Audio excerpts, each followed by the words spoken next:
ரட்சகரமா இருக்கிற இயேசு கிறிஸ்துவின் ஆச்சரியமான நாமத்தில் தினமும் கர்த்தருடைய சத்தத்தை கேட்டுக்கொண்டிருக்கிற என்னுடைய பிள்ளைகளை வாழ்த்துகிறேன், ஆசீர்வதிக்கிறேன். நீங்கள் ஆசீர்வதிக்கப்பட்டவர்கள். இந்த நாளிலும் கூட கர்த்தர் சொல்கிற ஒரு வார்த்தை, உன் விருப்பங்கள் நிறைவாக மாறும்னு ஆண்டவர் சொல்லுகிறார். உனக்குள்ள ஒரு மன நிறைவை பார்க்க முடியல, மனநிறைவு இல்லாதபடி, நமக்குள்ளே சந்தோஷம் இல்லாதபடி, நமக்குள்ளே ஒரு சமாதானம் இல்லாதபடிக்கு நமக்குள்ளேயே சில மன உளைச்சல்கள் காணப்படுகிறது. இன்னைக்கு ஆண்டவர் உங்களை பார்த்து சொல்லுகிறார், உங்கள் விருப்பங்கள் நிறைவாக மாறும். அப்படின்னா இன்றைக்கு என்ன விரும்பி நடக்காமல் இருக்குது, கடந்த நாட்கள் என்ன விரும்பி உங்கள் வாழ்க்கையில நடக்காமல் உங்களுக்குள்ள இது நடக்குமாங்கிற எதிர்பார்ப்போடு கூட இருக்கிறீர்கள். மோசேயுடைய சங்கீதம் 90ஆம் சங்கீதம் 15வது வசனத்தில் மோசே தேவனை நோக்கி இவ்வாறாய் ஜெபிக்கிறார், தேவரே, நாங்கள் சிறுமைப்படுத்தப்பட்ட நாட்களும் துன்பத்தை கண்ட வருஷங்களுக்கும் எங்களை சரியாய் மகிழ்ச்சியாக்கும் என்று சொல்லி ஜெபிக்கிறதை பார்க்க முடிகிறது. மோசே 40 வருஷம் வனாந்தரத்தில் ஆண்டவர் என்ன செய்கிறார், பெரிய ஒரு தலைமைத்துவத்தை கொடுத்து நடத்தி வருகிறார். அந்த தலைமைத்துவத்துல பல போராட்டங்கள், பல பிரச்சனைகள், பல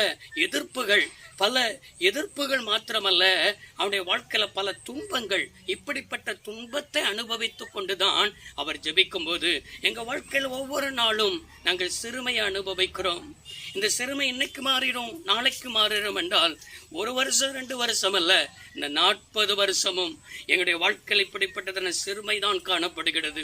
இப்படிப்பட்ட அந்த சிறுமையான நேரத்துல தான் கர்த்தரிடத்தில் ஜெபித்தார், சிறுமைப்படுத்தப்பட்ட நாட்களும் துன்பத்தை கண்ட வருஷங்களுக்கும் எங்களை சரியாய் மகிழ்ச்சியாக்கும். உங்களுடைய வாழ்க்கையில எத்தனை ஆண்டுகள் நீங்கள் துன்பப்படுத்தப்பட்டு போய் கடப்படுகிறீர்கள். சிலருக்கு சில வியாதிகள் மன உளைச்சலை உண்டாக்கும், சில வியாதிகள் துன்பத்தை உண்டாக்கும். வேதத்தில் 12 வருஷம் பெரும்பாடு உள்ள ஸ்திரியை குறித்து பார்க்கிறோம். அந்த 12 வருஷமும் அவருடைய வாழ்க்கையில அவளுடைய ஆஸ்திகள் எல்லாம் மருத்துவமனைக்கு செலவழித்து விட்டாள். ஆனாலும் சற்றாகிலும் என்ன செய்யவில்லை, குணமாகவில்லை. அந்த வியாதி அவருடைய வாழ்க்கையில துன்பத்தை கொண்டு வந்தது. அவர்கள் சொன்ன அந்த இடத்துல போய் பார்த்தேன், இவர்கள் சொன்ன அந்த இடத்துல போய் நான் எத்தனையோ மருத்துவமனைக்கு நான் ஏறி இறங்கி விட்டேன், சற்றாகிலும் குணமாகவில்லை. பணம் போனதுதான் மிச்சமே தவிர இந்த வியாதி படுக்கை என் வாழ்க்கையில மாற்றத்தை கொண்டு வரவில்லை. இந்த வியாதியோடு கூட தான் நான் துன்பத்தை அனுபவித்துக் கொண்டிருக்கிறேன் என்று சொல்லி 12 வருஷம். ஆனால் இயேசுவை கேள்விப்பட்டால் அவரை போய் எப்படி பார்ப்பது, எப்படி அவற்றை ஜெபிப்பது என்று சொல்லி ஒன்றும் புரியவில்லை. அவளுக்குள்ள ஒரு விசுவாசம், இயேசுவை தொட்டால் போதும் என்று சொல்லி விசுவாசித்து, விசுவாசத்தோடு அவருடைய சரீரத்தை, அவருடைய வஸ்திரத்தை தொட்டால் என்று பார்க்கப்படுகிறது. வஸ்திரத்தை தொடும் போது அவருடைய வாழ்க்கையில ஒரு வல்லமை புறப்பட்டு வந்து ஒரு அற்புதம் விளங்கினது. சிறுமை மாறினது, துன்பங்கள் மாறினது. இயேசுவை தொடுங்கள், இயேசுவிடத்தில் பேசுங்கள், இயேசுவிடத்தில் ஓடி வாருங்கள். இன்றைக்கு நீங்களே புலம்பாதீர்கள், நீங்களே கண்ணீர் வடிக்காதீர்கள். மற்றவர்கள் சொன்னதை நம்பி உங்களுடைய வாழ்க்கையில ஏமாற்றம் தான் வரும். மற்றவரை சொல்லி உங்களுடைய வாழ்க்கையில் நிறைவு வராது. மனுஷர்களை நம்பிதான் நம்முடைய வாழ்க்கையில குறைவு வந்திருக்கிறது.